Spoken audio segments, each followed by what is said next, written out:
un petit chat en bas à droite qui vous permettra de nous dire, dans un premier temps, si vous nous entendez bien et si vous nous voyez bien.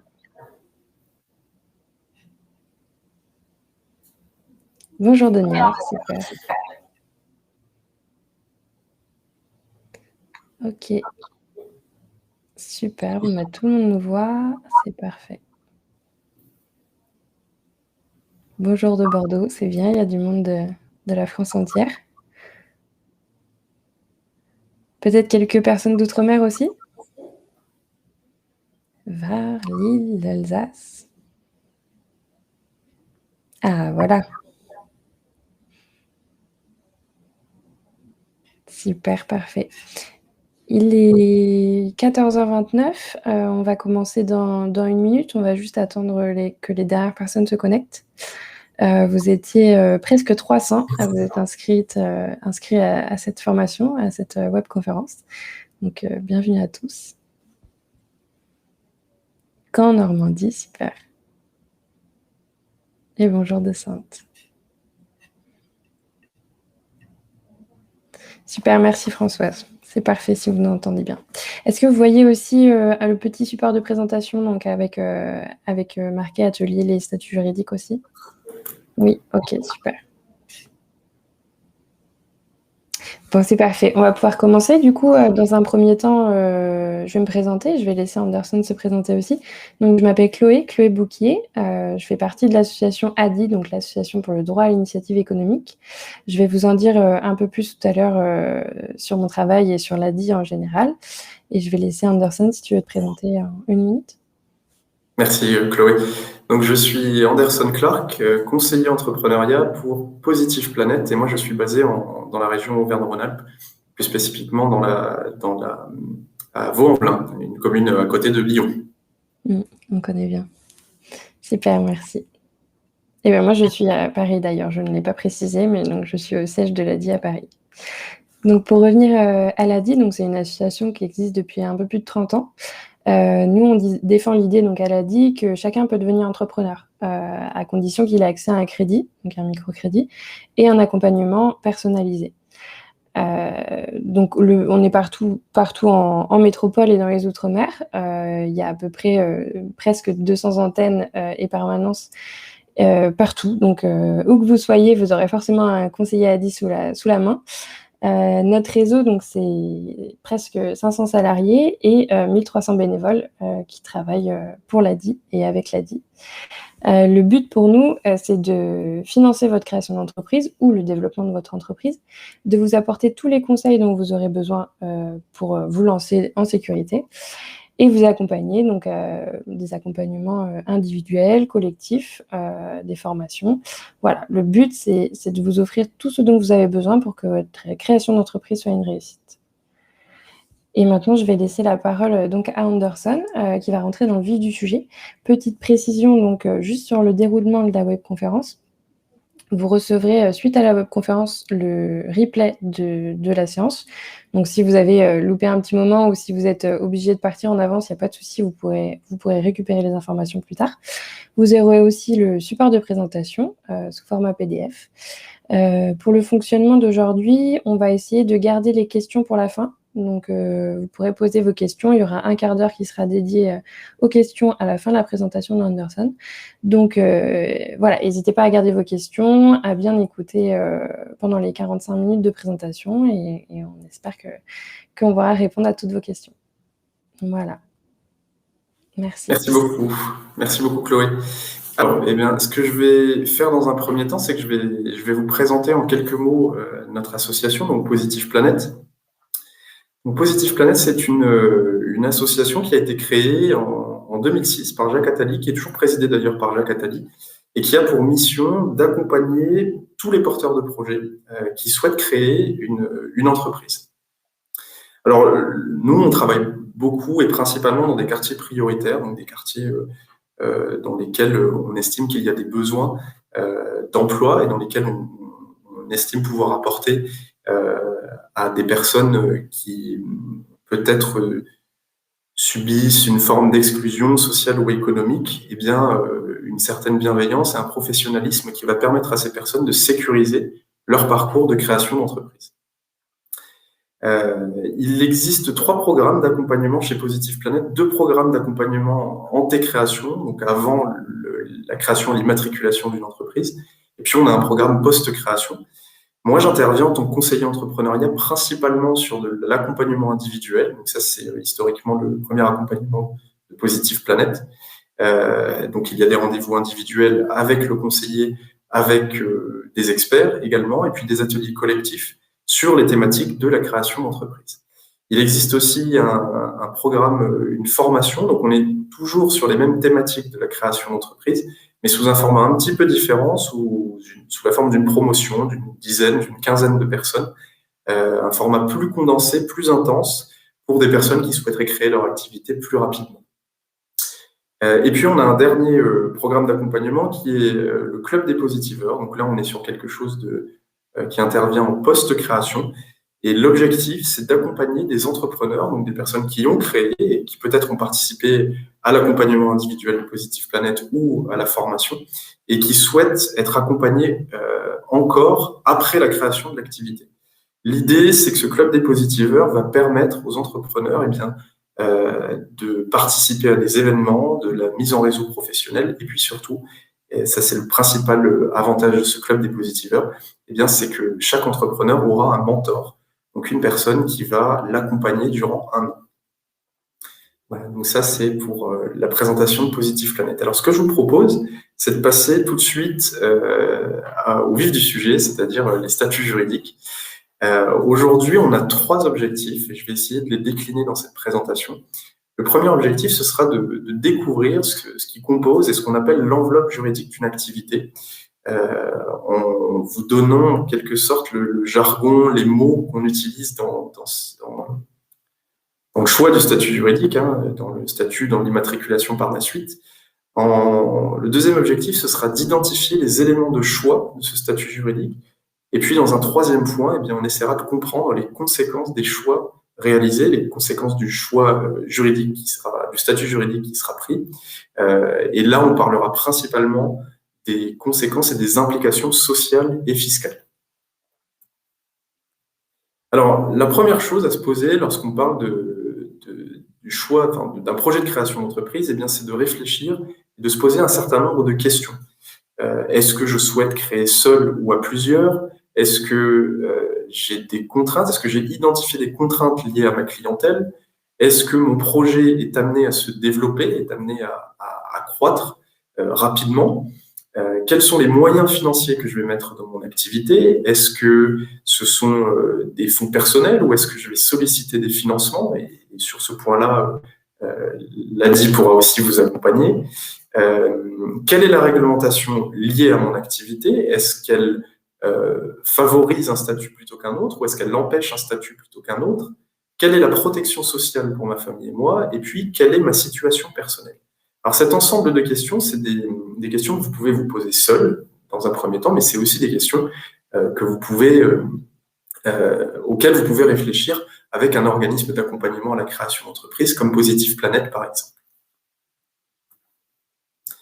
Alors, quand on parle d'une entreprise, il y a une première notion qui est importante à prendre en compte, c'est ce qu'on appelle la notion de personne dans le droit. En droit, on va distinguer les personnes physiques et les personnes morales. Alors, les personnes physiques, c'est assez simple, c'est des personnes, c'est vous, c'est moi, ce sont des êtres humains qui ont des droits. À l'inverse, il existe des personnes morales. Et les personnes morales, ici on vous a mis 2 logos, ce sont des exemples.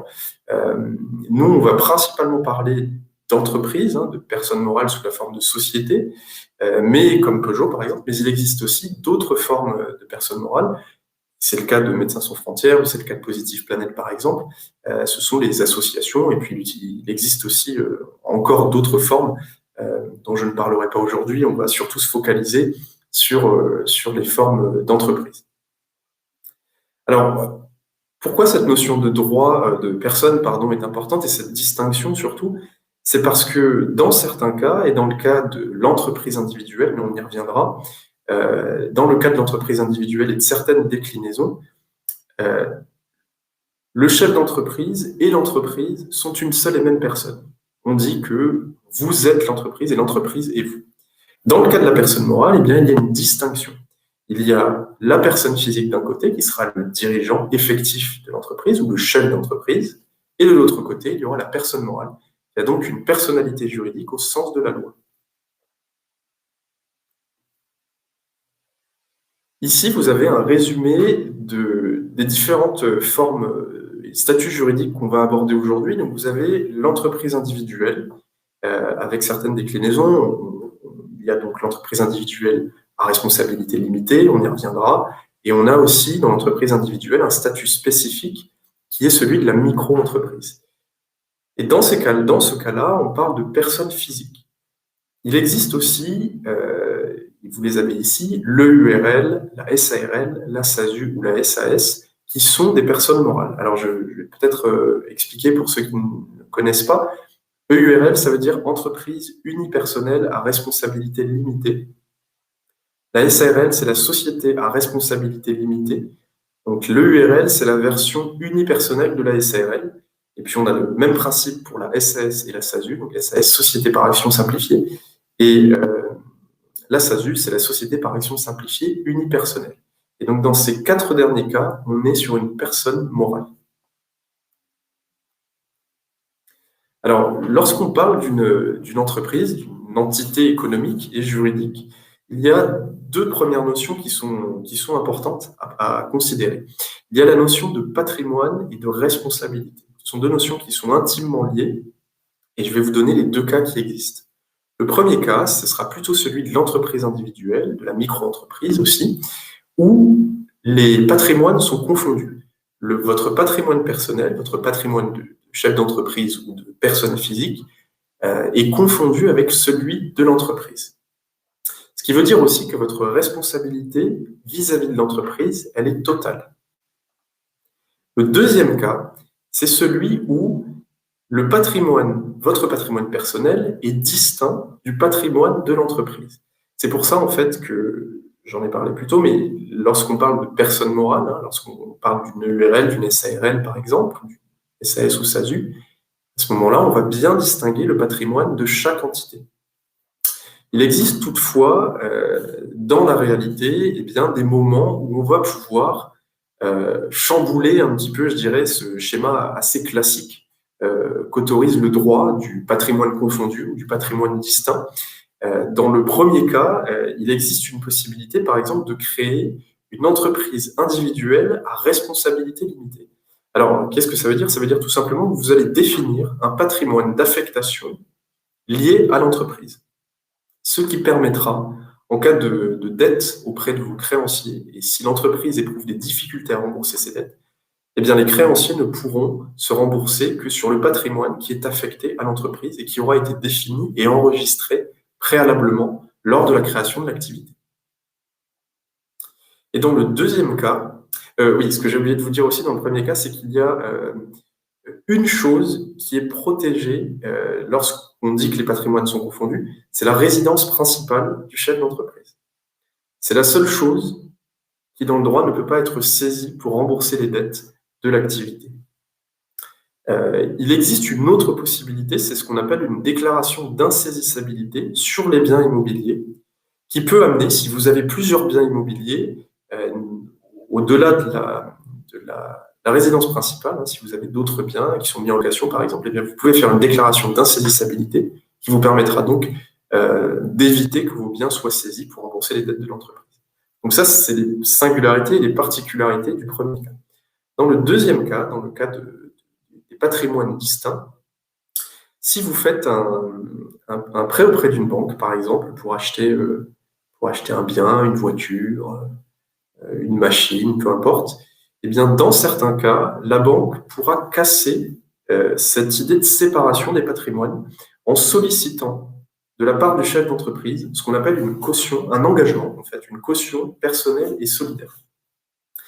Et dans ce cas-là, ça veut tout simplement dire que si l'entreprise éprouve des difficultés à rembourser ses dettes, eh bien, vous devrez les rembourser sur vos fonds, vos deniers personnels, vos fonds personnels. À vous de vous organiser pour rembourser les dettes auprès de vos créanciers.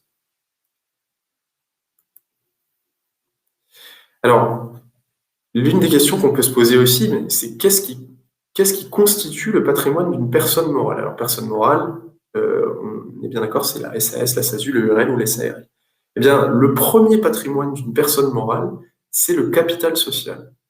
Dans le cas d'une entreprise individuelle, il n'est pas nécessaire d'avoir un capital social. En revanche, c'est une obligation légale, dans le cas d'une société, d'avoir un capital.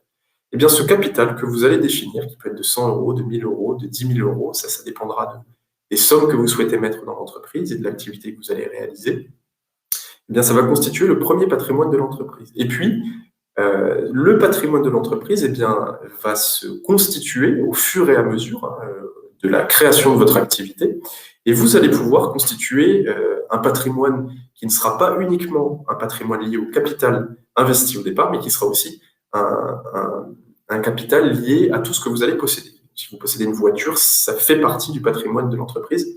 Et d'ailleurs, ce que vous possédez fait partie du patrimoine de l'entreprise, mais aussi ce que vous devez. Les dettes constituent aussi un patrimoine.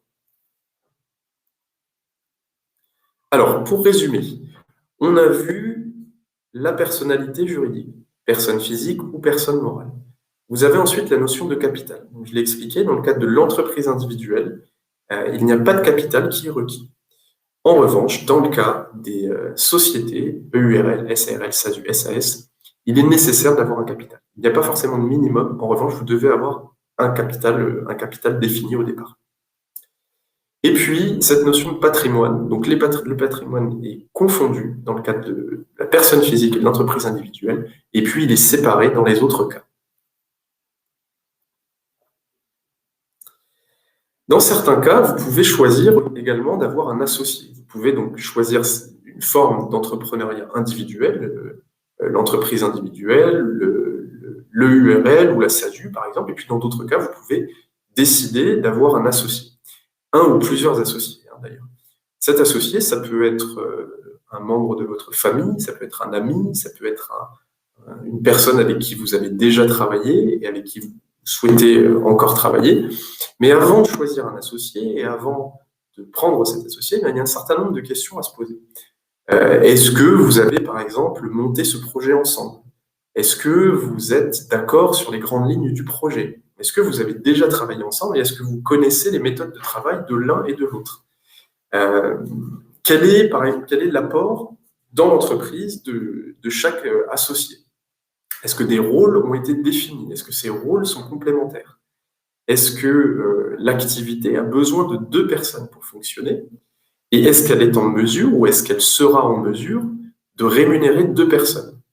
Ça, c'est un point important parce qu'effectivement, l'association n'est pas une obligation, c'est une possibilité et c'est à vous de définir et de vous poser ces questions au préalable pour savoir si effectivement c'est une bonne idée pour vous de prendre un associé ou en tout cas de monter un projet à 2 ou à plus. Alors, on a vu des notions très transversales sur la notion de patrimoine, la notion de responsabilité, la possibilité ou non d'un associé. Maintenant, on va voir ce qu'on appelle les prélèvements obligatoires d'une entreprise, que sont les impôts et taxes et les cotisations sociales. Et on va voir dans le détail quelles sont les implications par rapport au statut juridique que vous allez choisir. Alors déjà, le premier point qui me semble important, c'est de distinguer les impôts et taxes et les cotisations sociales. Alors, ce qu'on appelle les impôts et taxes, ce sont des versements obligatoires que vous financez, que vous payez, c'est l'impôt sur le revenu par exemple, et qui vont permettre de financer des dépenses publiques, l'éducation, la justice par exemple. À l'inverse, les cotisations sociales, ce sont des versements qui ouvrent droit à des prestations sociales du chef d'entreprise et de sa famille. On parle ici de maladie et de retraite par exemple. Dans le cadre d'un salarié, on parlera aussi de chômage. Qu'est-ce que vous payez? Alors, dans le cadre des impôts et des taxes, vous allez payer si vous avez été salarié ou si vous l'êtes encore. On fait tous une déclaration de revenus. La première chose dans les impôts qu'on connaît certainement tous, c'est l'impôt sur le revenu. Dans le cadre de certaines sociétés, certaines entreprises, vous avez aussi l'impôt sur les sociétés. Et puis, il existe une multitude d'autres taxes qui peuvent exister, comme la contribution économique territoriale, la cotisation foncière des entreprises, et puis une autre qui est assez connue, c'est la TVA, la taxe sur la valeur ajoutée. Dans le cadre des cotisations sociales, eh bien, vous allez cotiser à l'URSSAF, puisque c'est l'URSSAF qui est l'organisme collecteur de toutes les cotisations sociales, et qui va se charger ensuite de les dispatcher, en fait, dans les différents organismes auxquels vous allez vous référer en fonction de votre statut. Alors, si vous êtes salarié, c'est la caisse primaire d'assurance maladie, c'est ce qu'on appelle le régime général. Si vous êtes une micro-entreprise, ça va être la SSI, la Sécurité sociale des indépendants. Si vous êtes une profession libérale, c'est la CIPAV. Et puis, je pense que j'ai fait le tour. Qui paye les impôts et taxes ou les cotisations sociales? Eh bien, c'est tout le monde, en fait. C'est autant le chef d'entreprise que l'entreprise elle-même, que le salarié. Voilà pour cette partie. Alors, lorsque vous choisissez un statut juridique, vous allez être affecté en fonction à un des deux régimes. Il y a un troisième, c'est le régime microsocial, mais j'y reviendrai à la fin. Donc, parmi les deux régimes, et les deux régimes qui sont à comparer, il y a la notion de travailleur non salarié et la notion d'assimilé salarié. Lorsqu'on parle du travailleur non salarié, sa caisse, c'est l'URSSAF pour le paiement et le régime général de la sécurité sociale. Dans ce cas-là, vous pouvez percevoir une rémunération, mais il n'y a pas de fiche de paye. Les cotisations sociales, vous les payez annuellement. La première année, vous la payez, vous payez un forfait, puis il y a une régularisation qui est faite, et les cotisations de l'année suivante sont calculées sur l'année précédente. La moyenne des taux est estimée à 45% environ, et il y a un minimum à régler qui est de 1 000 €. La couverture maladie, elle est équivalente à celle des salariés, et le calcul des cotisations sociales, eh bien, il se fait en fonction, si c'est une entreprise individuelle, sur le résultat, c'est-à-dire chiffre d'affaires moins les charges. Si vous êtes dans le cadre d'une EURL, gérant d'une EURL ou gérant majoritaire d'une SARL, dans ce cas-là, le calcul des cotisations sociales se fera sur la rémunération qui sera versée. Qui a droit à ce statut de travailleur non salarié? Donc, l'entrepreneur individuel, le gérant d'une EURL et particularité, le gérant majoritaire d'une SARL. Alors, je dis particularité parce que dans certains cas, le gérant minoritaire d'une SARL, par exemple, lui, il aura un statut d'assimilé salarié. Alors, qu'est-ce que ça veut dire un gérant majoritaire ou un gérant minoritaire? Ben, c'est assez simple. Dans le cadre d'une entreprise, d'une personne morale, vous avez, si on prend le cas de la SARL, des parts sociales en fonction de l'apport que vous allez constituer au départ, au capital.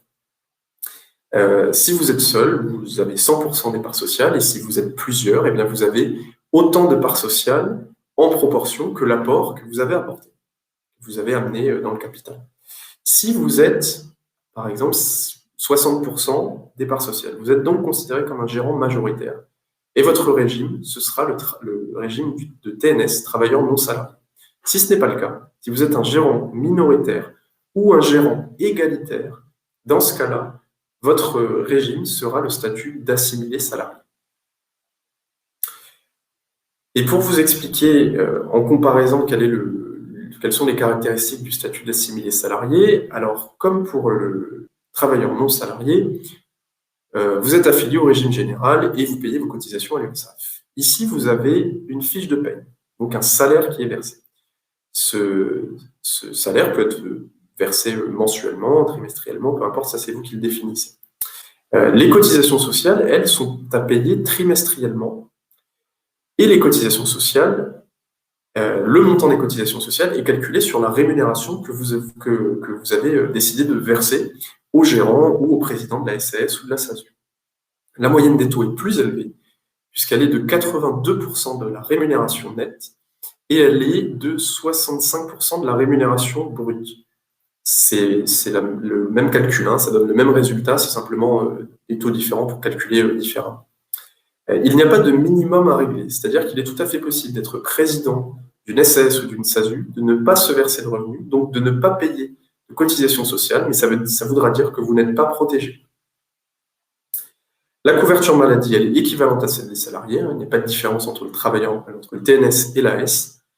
La seule différence qu'il y a, c'est une différence de taille, et ce qui explique que la moyenne des taux n'est pas la même entre le TNS et l'assimilé salarié, c'est que vous avez une prévoyance en tant qu'assimilé salarié. Ce qu'on appelle la prévoyance, dans un jargon peut-être un peu plus commun, c'est ce qu'on pourrait appeler une complémentaire santé, une mutuelle santé, en quelque sorte, et qui va venir couvrir d'autres choses, et notamment une incapacité de travail.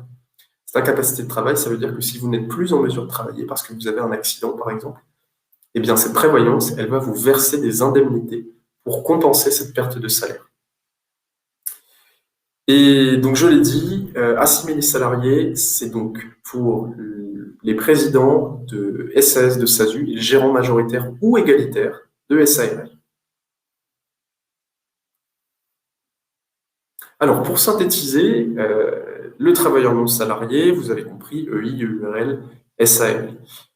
L'avantage, ou le plus, hein, si on peut le dire ainsi, c'est que le coût des cotisations sociales est modéré, ce qui permet d'éviter de peser trop lourd sur les charges de l'entreprise.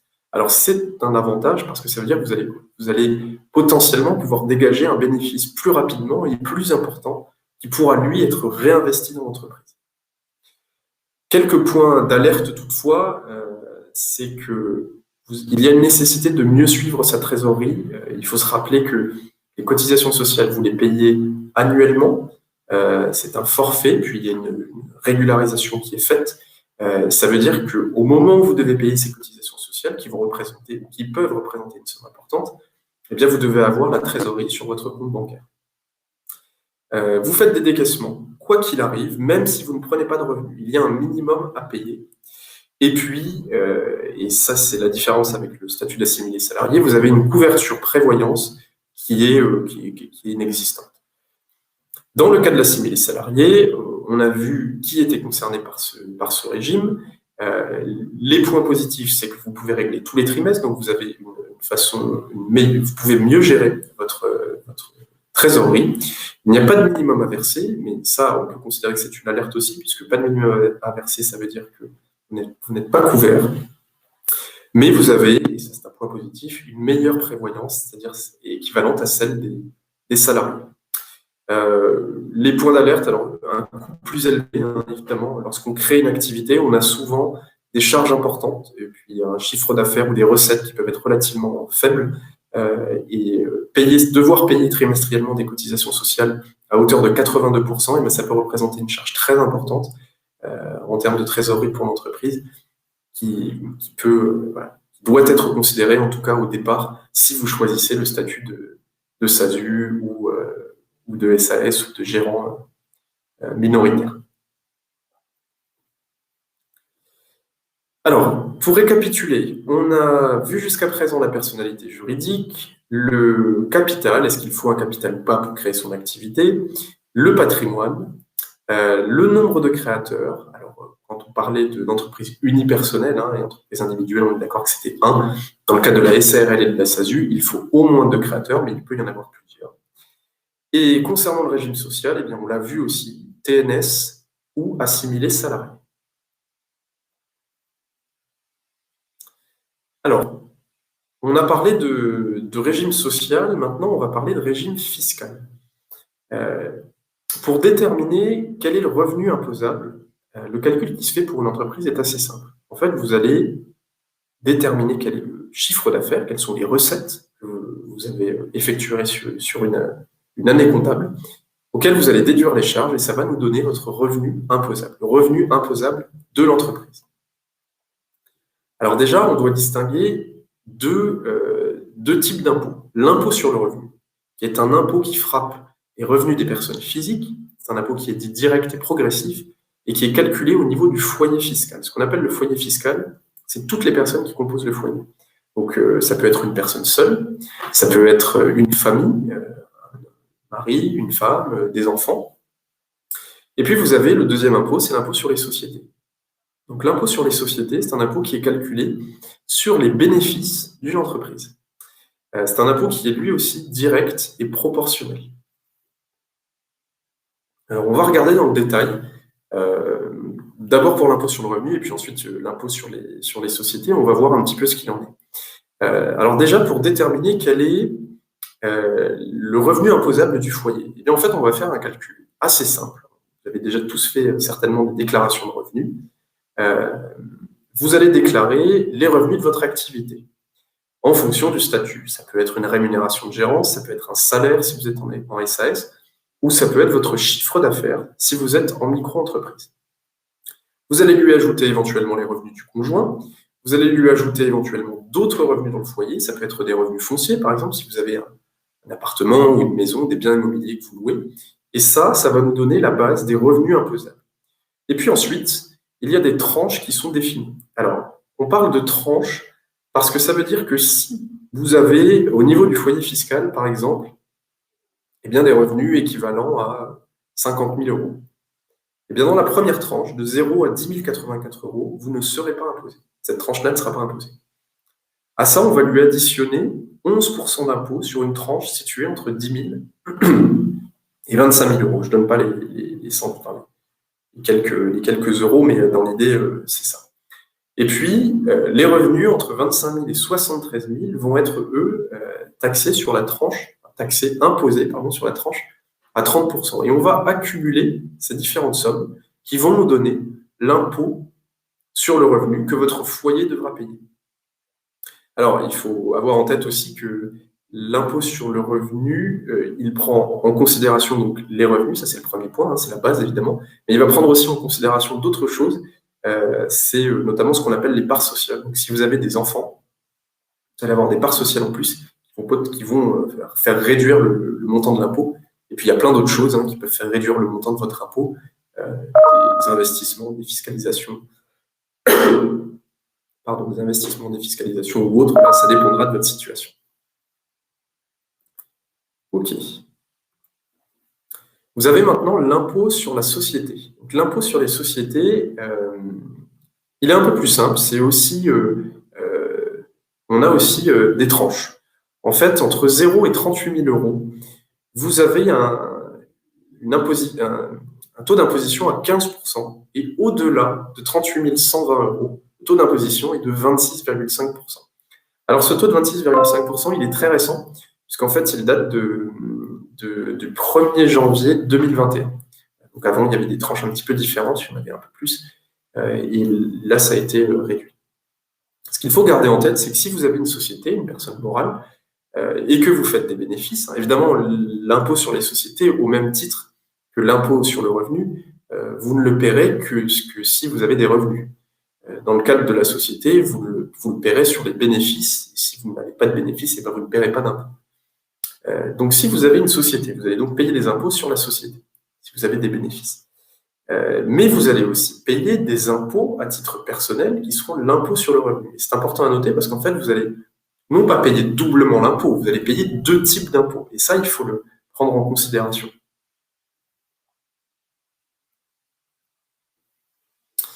Alors, pour récapituler, personnalité juridique, capital, patrimoine, nombre de créateurs et régime social, on l'a vu.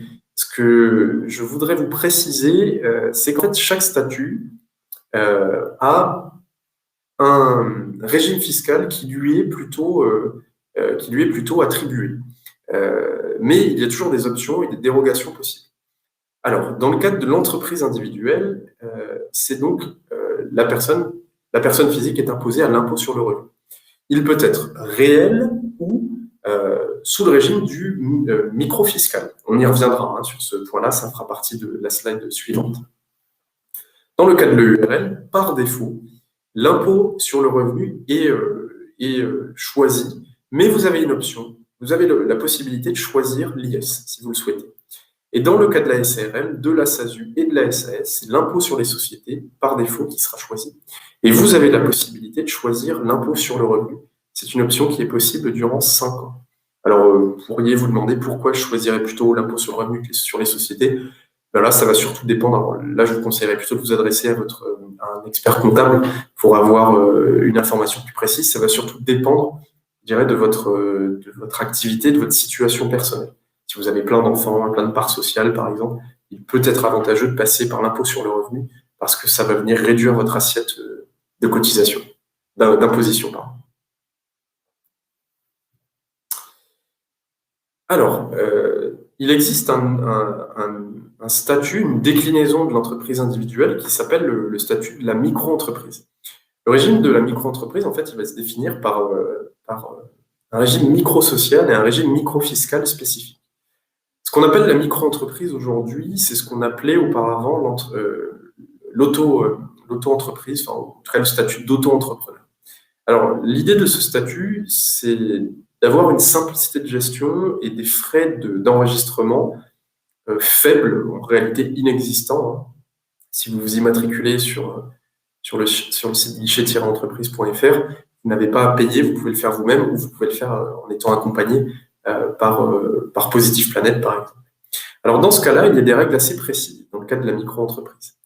Déjà, il y a un plafond de chiffre d'affaires qui est défini, qui est de 176 200 € pour les activités de négoce, donc l'achat et la revente de marchandises, et de 72 500 € pour les prestations de services et les activités libérales. Il y a également en complément ce qu'on appelle une franchise de TVA, qui représente à peu près, plus ou moins, la moitié du plafond de chiffre d'affaires que vous pouvez réaliser en micro. C'est donc 85 800 € pour les activités de négoce et 34 400 € pour les activités de service, les professions libérales. Alors, la franchise de TVA, qu'est-ce que ça veut dire? Ça veut tout simplement dire que dans la plupart des cas, vous devez facturer la TVA à vos clients. C'est une obligation, c'est une taxe. Si vous êtes en société, en entreprise individuelle, vous le faites. Dans le cas de la micro-entreprise, il y a une franchise, c'est-à-dire que vous n'avez pas à facturer la TVA à vos clients jusqu'à 34 400 € ou 85 800 €. Si vous dépassez ce seuil, vous devez, au-delà de ce seuil, facturer la TVA et donc la collecter pour le compte des services fiscaux. Et donc la reverser, in fine.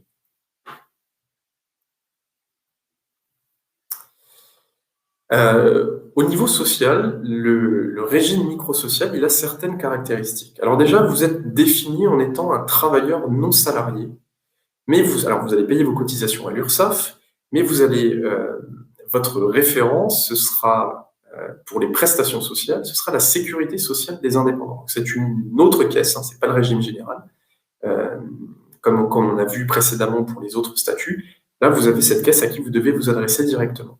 Le montant des cotisations sociales, il diffère selon l'activité. Il est de 12,8% pour les activités de négoce et de restauration, et de 22% pour les prestations de services et les professions libérales, auxquelles on ajoutera 0,1 à 0,3% pour la formation professionnelle. Dans le cas de ce régime microsocial, vous avez la possibilité de payer vos cotisations mensuellement ou trimestriellement. Ça, c'est un choix. Et en fait, les cotisations sociales sont calculées sur le chiffre d'affaires. Donc, quand vous allez déclarer votre chiffre d'affaires mensuellement, eh bien, vos cotisations sociales seront calculées, vous devrez les payer mensuellement ou trimestriellement. Ça, c'est un choix que vous aurez la possibilité d'effectuer. Au niveau fiscal, il y a un régime spécifique qui s'appelle le régime microfiscal de la micro-entreprise. Et vous avez deux options. La première option, c'est celle de l'impôt sur le revenu. En fait, le principe, c'est qu'il a été défini ce qu'on appelle un abattement forfaitaire. L'abattement forfaitaire correspond aux charges de votre activité en fonction du domaine, c'est-à-dire si vous faites du négoce, de la prestation de service ou de la profession libérale. Donc en fait, il y a trois grandes catégories qui ont été identifiées. L'abattement forfaitaire, il est de 71% du chiffre d'affaires pour les activités de négoce, de 50% pour les prestations de services et de 34% pour les professions libérales. Très concrètement, ça veut dire que vous allez déclarer sur votre déclaration de revenus votre chiffre d'affaires. Vous allez déclarer par exemple 10 000 €. Si vous déclarez 10 000 €, en fonction de votre activité, eh bien on va lui appliquer l'abattement correspondant, 71%, 50 ou 34. Et ça va nous donner, en fait, ce qu'on considère comme étant le bénéfice de votre activité, ou dans des termes fiscaux, le revenu imposable. Alors, si je reprends mon exemple de 10 000, 34% d'abattement, ça veut dire qu'il va rester, et le revenu imposable, le bénéfice sera de 6 600 €. Ça, c'est la première option. La deuxième option, c'est l'option du prélèvement fiscal libératoire. Le prélèvement fiscal libératoire, c'est une option qui vous permet de payer vos impôts en même temps que vos cotisations sociales. Vous pouvez donc les payer mensuellement ou trimestriellement. Et là encore, il y a un taux fixe qui est définie en fonction des 3 grandes catégories qui ont été identifiées dans le cas de l'entreprise, de la micro-entreprise. Donc 1% si c'est du négoce, 1,7% si on parle de prestation de service, 2,2% pour les professions libérales. Alors, les avantages de l'option du prélèvement fiscal libératoire, c'est que, en termes de trésorerie, ça peut être plus facile à gérer parce que vous pouvez payer vos impôts en même temps que vos cotisations sociales, et ça évite de devoir tout sortir d'un coup à la fin de l'année. C'est un premier point. En sachant qu'il y a des règles à respecter et notamment une règle, celle du revenu maximum que vous aviez il y a 2 ans. Donc, pour une personne seule, si votre revenu était supérieur à 27 000 €, vous ne pouvez pas bénéficier de cette option. Qu'en fait, dans ces cas-là, l'option de l'impôt sur le revenu classique ou l'option du prélèvement fiscal libératoire, avant de choisir, il faut faire des simulations. Donc, il existe des sites pour faire des simulations, donc vous pouvez tester et rentrer toutes les données qui vous concernent, qui ne sont pas que des données liées à la création d'activité, mais qui sont pour le coup aussi des données personnelles, parce que rappelez-vous, lorsque vous êtes soumis à l'impôt sur le revenu, vous avez donc des revenus, mais vous avez aussi un certain nombre de choses qui vont venir impacter le montant de votre impôt, si vous avez des enfants, si vous avez un aïeul à charge, etc., etc. Donc, avant de choisir l'une ou l'autre des options, il est préférable de faire des simulations. Et le dernier point que je voulais aborder avec vous, c'était le fonctionnement de la TVA, parce que effectivement, dans le cas d'une entreprise, classique, et pas une micro-entreprise, vous allez acheter des choses à des fournisseurs, des biens, des services, etc. Ces biens ou ces services vont être soumis à une TVA qui sera considérée pour votre entreprise comme une TVA déductible, et vous allez facturer avec de la TVA à vos clients, vous allez collecter cette TVA, et la différence entre les deux, TVA collectée moins la TVA déductible, donnera le montant que vous avez à payer ou le montant qui devra vous être remboursé. Et bien, dans le cas de la micro-entreprise, c'est un petit peu différent, puisqu'effectivement, vous ne pouvez pas déduire la TVA, c'est-à-dire que tout ce que vous achèterez sera non déductible. Vous paierez TTC. En revanche, vous n'allez pas collecter la TVA auprès de vos clients. Vous allez donc avoir des tarifs, entre guillemets, hors taxe TTC, c'est la même chose du coup, qui ne seront pas affectés par la TVA. Rappelez-vous également, parce qu'il y a quand même un seuil à ne pas dépasser, ce qu'on appelle la franchise de TVA, qui fait que si vous dépassez ce seuil, et bien par la suite, au-delà de ce seuil, vous devrez éventuellement vous devrez facturer avec de la TVA. Mais il restera toujours que vous ne pourrez pas déduire la TVA que vous aurez payée lorsque vous aurez acheté des biens ou des services auprès de fournisseurs. Donc voilà tous les éléments et les différents critères de choix que je voulais aborder avec vous aujourd'hui. Eh bien, écoutez, je pense qu'on peut passer aux questions. Peut-être que je te rends la main, Chloé. Ouais, ça marche. Alors, il y a eu pas mal de questions, effectivement. J'ai essayé de garder pour la fin celles qui pouvaient concerner à peu près tout le monde. Alors, si on repart du début, on a une première question de Patrice. Si j'ai des parts dans une SCI, est-ce que ça peut être saisi? Donc, c'était par rapport à la slide sur la protection du patrimoine de l'entreprise ou du porteur de projet. Alors l'idée, c'est de savoir qu'est-ce qui serait saisi. C'est-à-dire que posséder des parts dans une entreprise, effectivement, c'est une forme de patrimoine, mais en fait, elle ne serait saisie que si vous avez une autre entreprise, par ailleurs, qui aurait des dettes. En fait, ce qu'il faut savoir, c'est que avant qu'une banque, qu'un créancier se retourne sur vos biens personnels, que ce soit un bien immobilier, que ce soit des parts d'une SCI, d'une société autre, ou une voiture, ou peu importe, il y a quand même d'autres choses qui vont intervenir.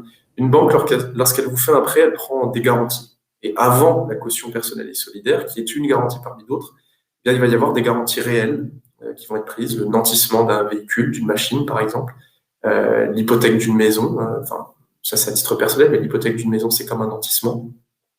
On peut prendre un nantissement du fonds de commerce, voilà, il y a plein d'autres choses qui vont intervenir avant. Alors théoriquement, vous pourrez peut-être saisir vos parts, mais il y aura certainement d'autres choses qui vont intervenir précédemment avant d'en venir à la saisie des parts d'une SCI. Merci. Il y avait une autre question pendant qu'on est sur ce sujet, sur le document d'insaisissabilité d'un bien. Voilà, question de Sandrine. Si on est auto-entrepreneur, il faut faire un doc d'insaisissabilité, et ce même sans avoir fait de crédit pour le démarrage. Alors, je vais relire la question, je suis pas sûr d'avoir compris. Si auto-entrepreneur, donc il faut faire un document officiel. Alors, crédit ou pas crédit, effectivement, ça peut être nécessaire de faire une déclaration d'insaisissabilité du bien. Ce qu'il faut simplement garder en tête, c'est que de toute façon, le bien, si c'est votre résidence principale, est protégé quoi qu'il arrive, quand vous êtes en auto-entrepreneur, en entreprise individuelle. En revanche, les autres biens immobiliers, résidence secondaire ou résidence bien louée, dans ce cas-là, effectivement, il faut faire une déclaration d'insaisissabilité pour les autres biens.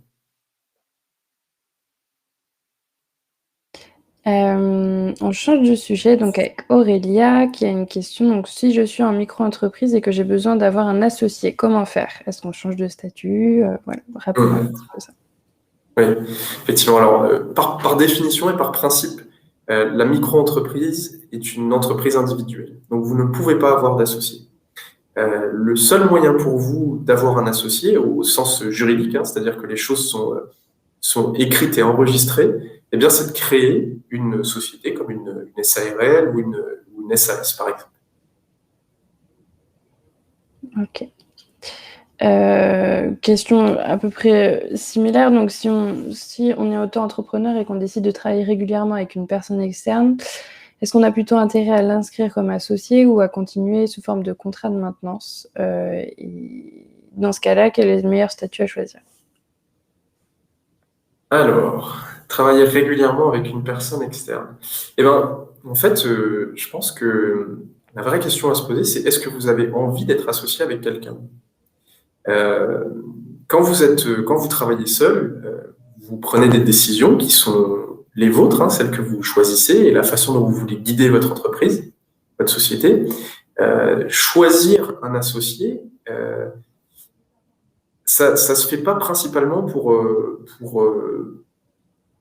enfin, ici, je ne considère pas forcément qu'il faut faire rentrer des personnes avec lesquelles vous travaillez régulièrement comme des associés.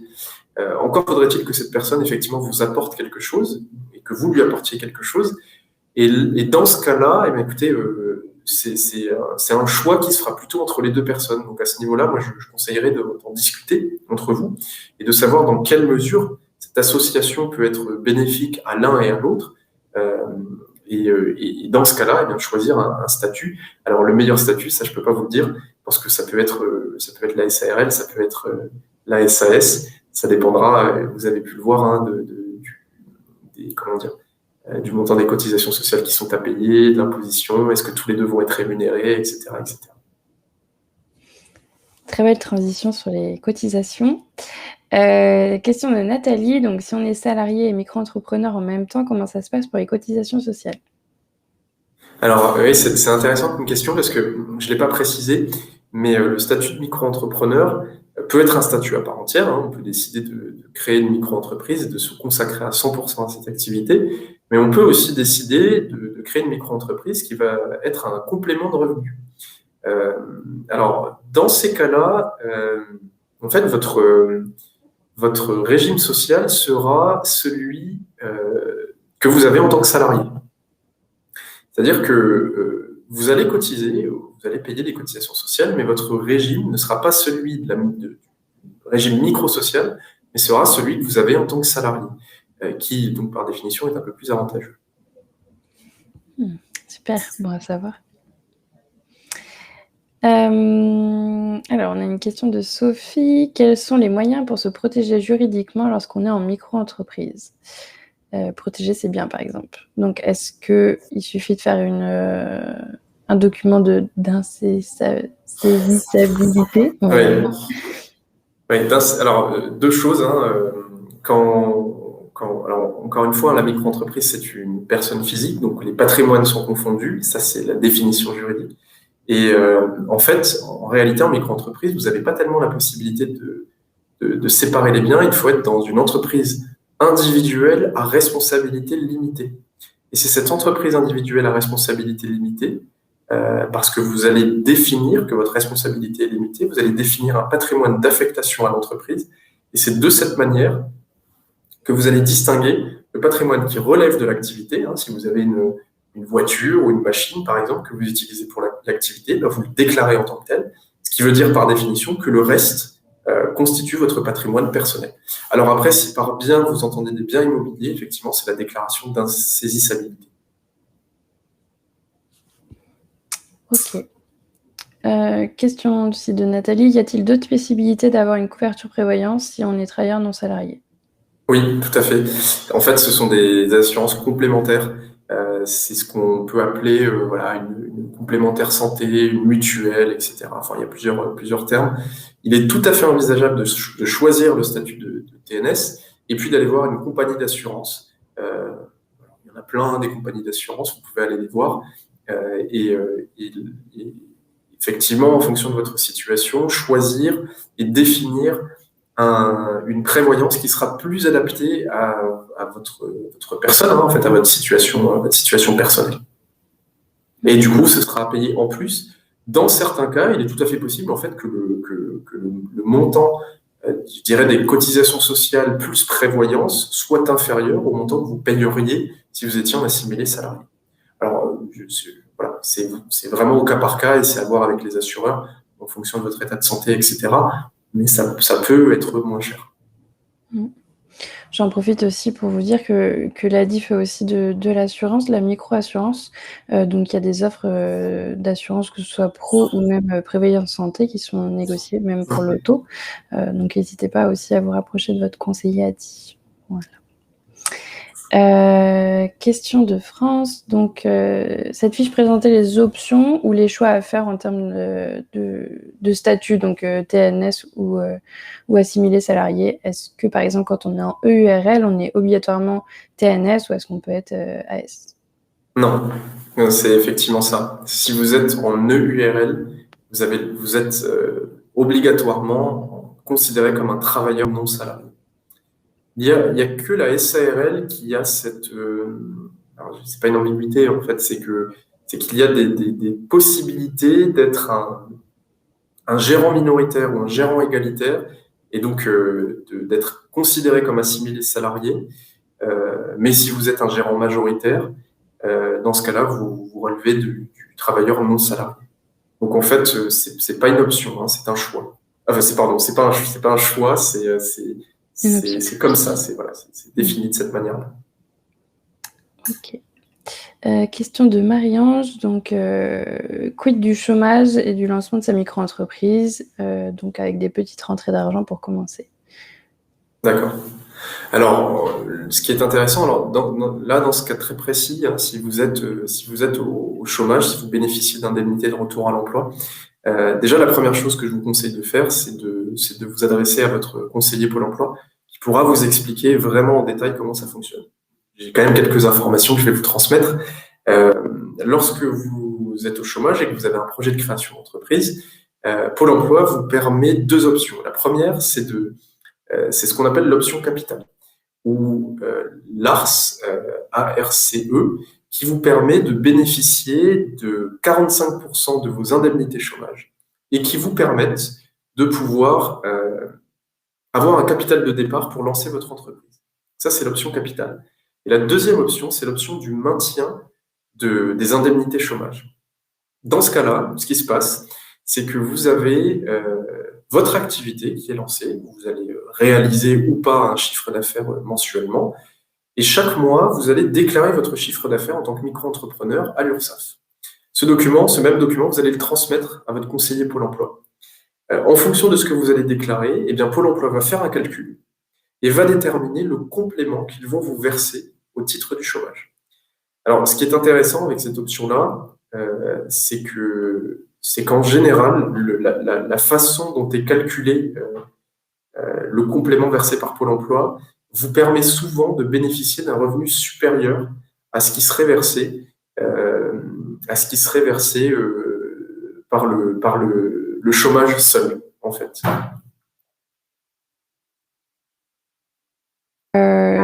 Juste petite précision, il y a des questions qui arrivent du coup sur ce sujet-là. Est-ce que ça fonctionne pareil, par exemple, pour le RSA ou les indemnisations ASS? ASS, ouais. Alors là, ouais, donc c'est une question intéressante. Je vous avoue que j'ai pas la réponse à ça. Je ne sais pas. Je préfère pas vous dire de bêtises. Parfait, pas de souci. Ok, après il y a eu pas mal de questions sur l'impôt sur les sociétés et l'impôt sur le revenu. Quand est-ce qu'on doit payer quoi et pourquoi est-ce qu'on parle d'impôt sur les sociétés si on n'est pas salarié, enfin voilà. Du coup, peut-être refaire un petit point sur cette partie-là. Alors, je lis les questions ou tu préfères que je représente Bah oui, tu peux lire les questions sinon. Oui, d'accord, ok. Alors, pourquoi l'IR avec l'IS s'il n'y a pas de salaire? Ok. Alors, donc, l'IS, l'impôt sur les sociétés, c'est un impôt qui est calculé sur le bénéfice de votre activité, de votre entreprise. Ça, c'est le premier point. L'IR, alors quoi qu'il arrive, chaque année, que vous ayez des revenus ou pas, vous devez faire une déclaration de revenus. Hein. C'est une obligation que vous avez. Dans cette déclaration de revenus, eh bien, vous allez déclarer vos revenus, les revenus liés à une activité salariée éventuellement, les revenus liés à une activité indépendante, micro-entreprise, ou si vous bénéficiez d'une rémunération de gérance ou d'un salaire via une SAS, par exemple. Vous pouvez être seul dans un foyer, vous pouvez être plusieurs. Donc, quoi qu'il arrive, vous devez en fait déclarer.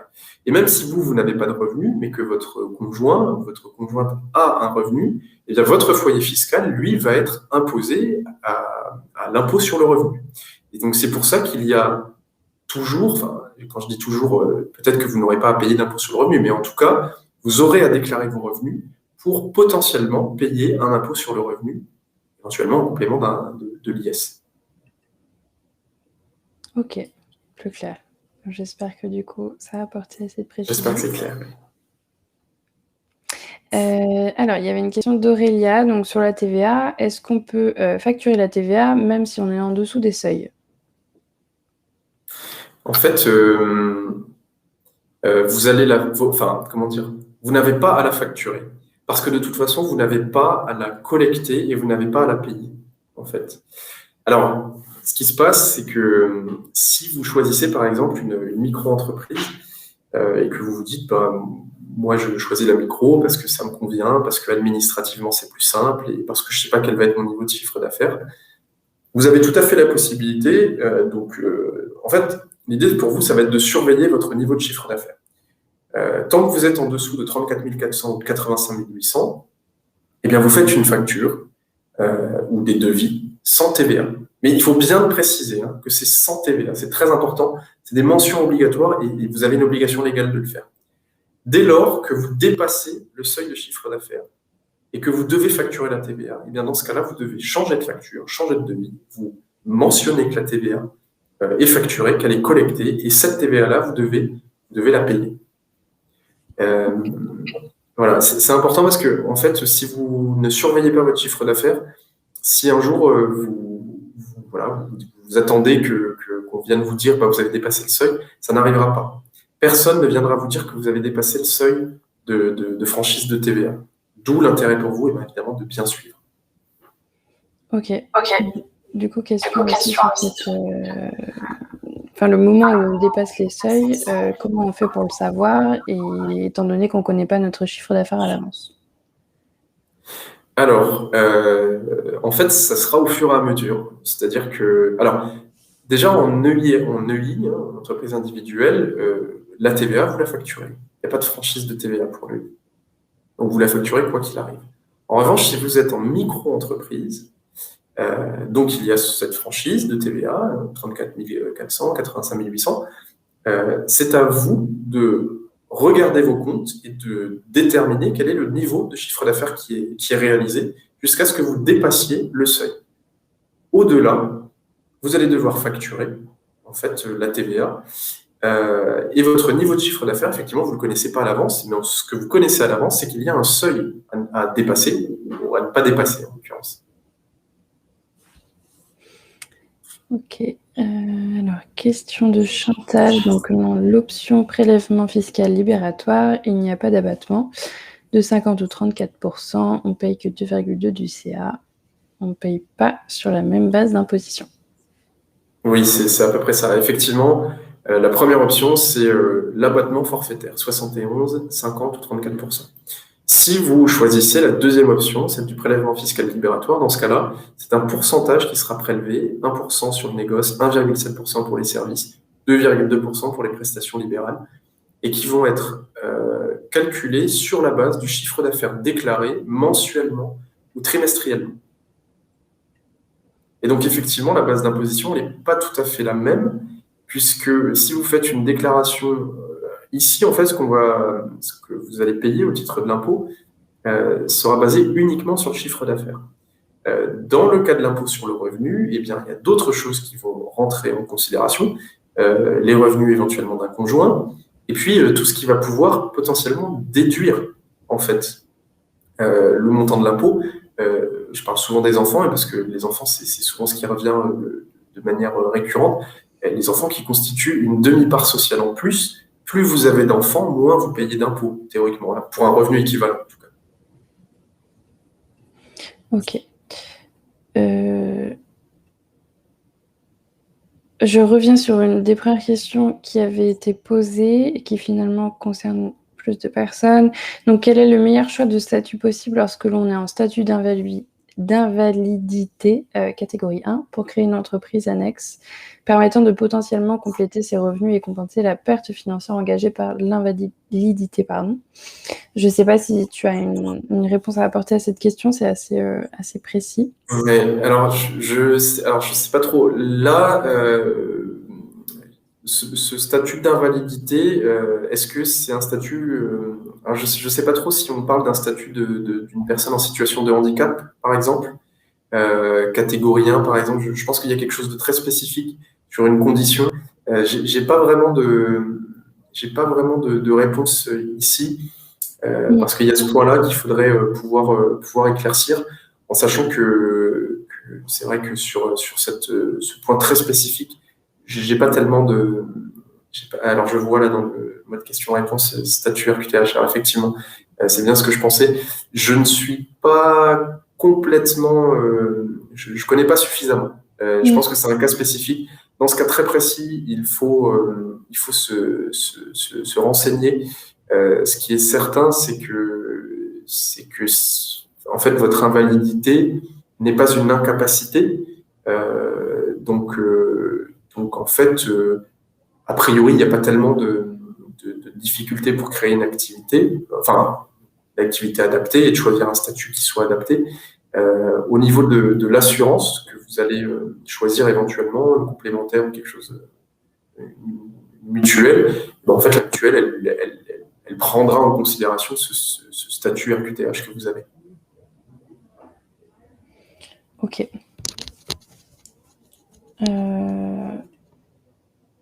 Ok. On pourra revenir sur ce sujet-là par mail en individuel. Alors, j'essaie de trouver des questions qui sont assez globales. Alors, est-ce que le capital peut être formé avec une partie du prêt de constitution de l'entreprise? Alors, non. Enfin, il y a très peu de chances que ça arrive. En fait, ce qu'il faut garder en tête, c'est que lorsque vous créez une entreprise, lorsque vous créez personne morale, une société, donc le capital, c'est quelque chose que vous devez apporter. C'est le minimum que vous devez apporter. Parce que ce capital que vous allez apporter constitue votre premier engagement dans l'entreprise. Une banque, elle pourra vous dire pourquoi je m'engagerai plus que vous dans une entreprise alors que c'est vous qui souhaitez la créer. Dans ce cas-là, je ne sais même pas si ça existe, hein, en tout cas, moi, de mon point de vue et d'une expérience de banquier passée, il est très peu probable qu'une entreprise accepte qu'une partie du prêt constitue le capital de l'entreprise. Ouais, je suis plutôt d'accord là-dessus. Alors Alexandra, si on a déjà bénéficié de l'ACRE en micro, est-ce qu'on peut en bénéficier à nouveau pour la création d'une société? Alors, il fut un temps où ça a beaucoup changé. Il fut un temps où on pouvait bénéficier de l'ACRE si on avait une nouvelle activité qui n'était pas la même. Quand je parle d'activité, je ne parle pas de statut juridique, hein, je parle de secteur d'activité dans lequel on va travailler. Aujourd'hui, c'est plus le cas. Aujourd'hui, l'ACRE, vous ne pouvez en bénéficier qu'une seule fois au cours de votre vie. Donc, si vous avez déjà bénéficié de l'ACRE, ce n'est plus possible, en fait. Ok. Question ensuite de Patrice. De Pierre. Est-ce que l'on peut cumuler micro-entreprise et SARL ou auto-entrepreneur et SASU? Oui, tout à fait. Ce qu'il faut garder en tête, c'est que vous ne pouvez avoir qu'une seule micro-entreprise.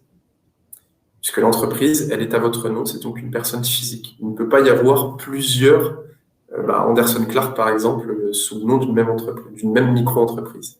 En revanche, vous avez tout à fait la possibilité d'avoir une micro-entreprise, d'avoir une SARL, une SASU, et puis encore plus de SARL, encore plus de SASU par exemple, ou de SAS par exemple. Tout à fait possible. Ok.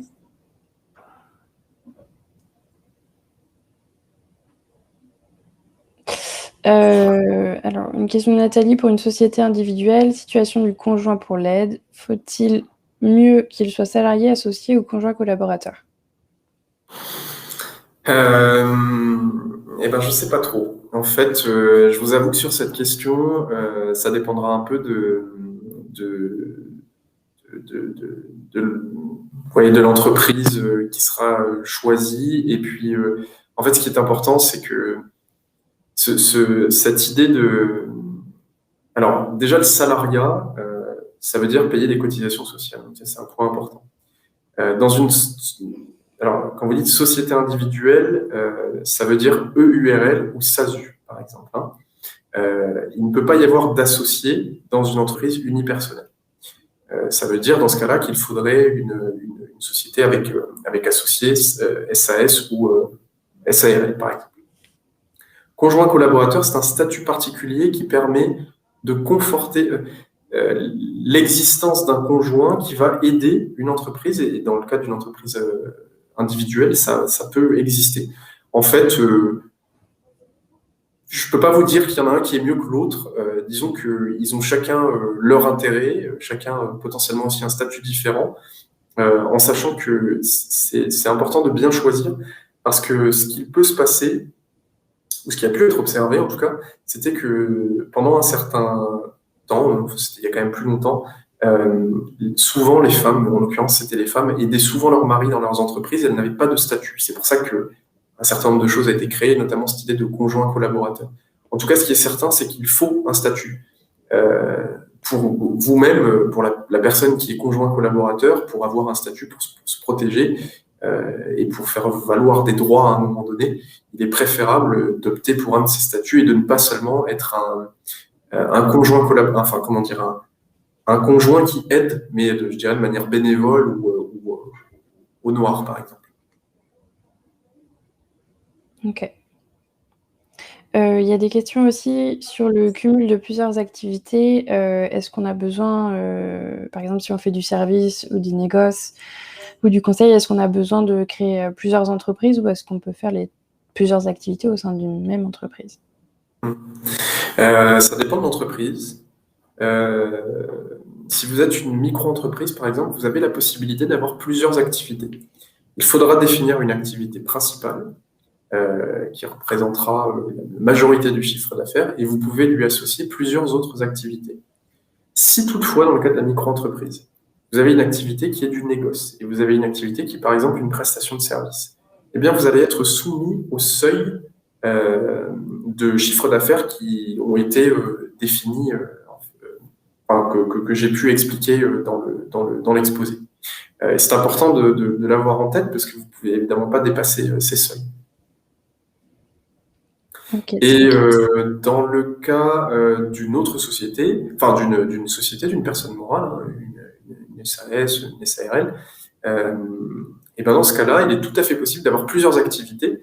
Ce qu'il faut faire, et ça c'est très important, c'est lorsque vous déclarez votre activité, lorsque vous l'immatriculez, et bien dans les statuts qui sont rédigés, il faut bien préciser quel est ce qu'on appelle l'objet social de l'entreprise, et quitte à mettre une multitude d'objets sociaux, ce qui vous laisse donc l'opportunité d'exercer une multitude d'activités si vous en avez plusieurs.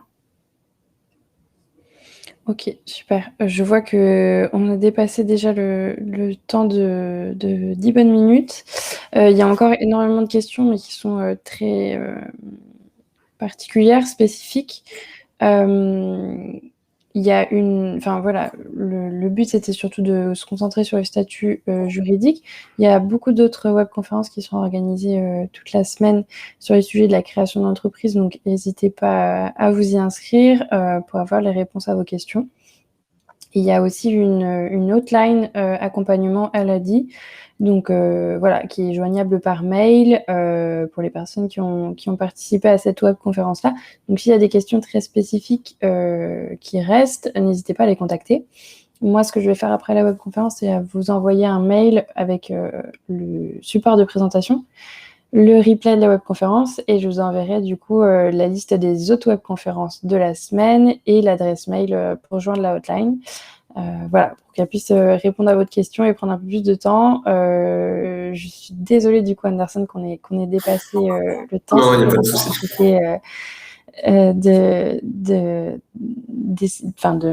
De faire le choix entre les questions et de garder les plus pertinentes. Donc voilà. En tout cas, un grand merci à tous et un grand merci à toi, Anderson, pour cette belle présentation. Même pour moi, j'ai appris des choses, donc c'est très bien. Bon, et ben super. Merci beaucoup à l'ADI. Merci Chloé pour l'animation, l'invitation. C'est toujours très intéressant. Et le statut juridique, c'est un sujet qui est dense. Vraiment, aujourd'hui, c'était une petite présentation, mais je vous invite pour le coup à vraiment suivre sur cette partie-là pour ceux qui ont envie de créer, en tout cas, et à ne pas hésiter à vous adresser à toutes les structures d'accompagnement à la création d'entreprise, que ce soit l'ADI ou que ce soit Positive Planet. Si vous êtes sur les territoires d'intervention de Positive Planet, n'hésitez vraiment pas. Et puis j'espère que vous trouvez le statut qui vous correspond. Voilà. Merci beaucoup, Chloé. Merci à tous pour les questions. Merci. Au revoir. Au revoir.